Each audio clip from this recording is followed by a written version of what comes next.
Hi, ಇವತ್ತಿನ ವಿಡಿಯೋದಲ್ಲಿ ಸಿಂಪಲಾಗಿ ಹೇಗೆ ಎಗ್ ಫ್ರೈನ ಮಾಡ್ಕೊಳ್ಳೋದು ಅನ್ನೋದನ್ನ ನೋಡೋಣ. ಫಸ್ಟ್ ಇಲ್ಲಿ ಒಂದು ಪ್ಯಾನ್ನ ಇಟ್ಕೊಂಡಿದ್ದೀನಿ. ಅದಕ್ಕೆ ಸ್ವಲ್ಪ ಎಣ್ಣೆ ಹಾಕ್ಕೊಂಡು ಸಣ್ಣದಾಗಿ ಹೆಚ್ಚಿರುವಂಥ ಈರುಳ್ಳಿ, ಕರಿಬೇವಿನ ಸೊಪ್ಪು, ಹಾಗೆಯೇ ಹಸಿಮೆಣಸಿನಕಾಯನ್ನು ಸಹ ಹಾಕ್ಕೊಬೋದು ನಿಮಗೆ ಬೇಕು ಅಂದರೆ.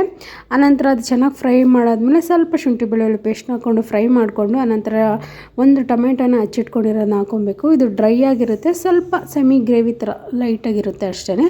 ಹಾಗೆಯೇ ಸ್ವಲ್ಪ ಉಪ್ಪು ಹಾಕ್ಕೊಂಡು ಫ್ರೈ ಮಾಡ್ಕೊಳ್ತಾ ಇದ್ದೀನಿ. ರುಚಿಗೆ ಎಷ್ಟು ಬೇಕೋ ಅಷ್ಟು ಉಪ್ಪು ಹಾಕ್ಕೊಂಡು ಫ್ರೈ ಮಾಡ್ಕೊಳ್ಬೇಕು. ಆನಂತರ ಇಲ್ಲಿ ಮಸಾಲ ಅಂತ ಬಂದರೆ ಸ್ವಲ್ಪ ಅರಿಶಿಣ ಪುಡಿ, ಹಾಗೆಯೇ ಸ್ವಲ್ಪ ಧನಿಯಾ ಪುಡಿ ಮತ್ತು ಖಾರಕ್ಕೆ ಎಷ್ಟು ಬೇಕೋ ಅಷ್ಟು ಚಿಲ್ಲಿನೂ ಹಾಕ್ಕೊಂಡಿರ್ತೀರಲ್ಲ ಹಸಿಮೆಣ್ಸಿನ್ಕಾಯಿ, ಹಾಗೆಯೇ ಸ್ವಲ್ಪ ಚಿಲ್ಲಿ ಪೌಡರ್ ಸಹ ಆ್ಯಡ್ ಮಾಡ್ಕೊಬೋದು. ಇಲ್ಲಾಂದರೆ ನಿಮ್ಮ ಹತ್ರ ಯಾವುದಾದ್ರೂ ಗರಂ ಮಸಾಲ ಅಥವಾ ಚಿಕನ್ ಮಸಾಲ ಯಾವುದಾದ್ರೂ ಇದ್ದರೆ ಅದನ್ನು ಸಹ ಹಾಕ್ಕೊಂಡು ಈ ರೀತಿಯಾಗಿ ಫ್ರೈ ಮಾಡ್ಕೊಬೇಕು. ಈ ರೀತಿಯಾಗಿ ಫ್ರೈ ಮಾಡ್ಕೊಂಡಾದ್ಮೇಲೆ ಆನಂತರ ಬೇಯಿಸಿರೋ ಮೊಟ್ಟೆನ ನೀಟಾಗಿ ಕಟ್ ಮಾಡಿಕೊಂಡು ಹಾಕ್ಕೊಂಡ್ರೆ ಒಂದೆರಡು ಮಿಕ್ಸ್ ಕೊಟ್ಟರೆ ಎಗ್ ಫ್ರೈ ರೆಡಿಯಾಗಿ ಹೋಗುತ್ತೆ. ಇದ್ರ ಮೇಲೆ ನೀವು ಸ್ವಲ್ಪ ಲೆಮನ್ನ ಹಾಕ್ಕೊಂಡು ಮತ್ತು ಪೆಪ್ಪರ್ ಪೌಡ್ರ್ ಹಾಕ್ಕೊಂಡು ರೆಡಿಯಾಗಿ ಹೋಗ್ಬಿಡುತ್ತೆ. ನೋಡಿದ್ರಲ್ಲ ಎಷ್ಟು ಸಿಂಪಲ್ ಆಗಿದೆ ಅಂತ.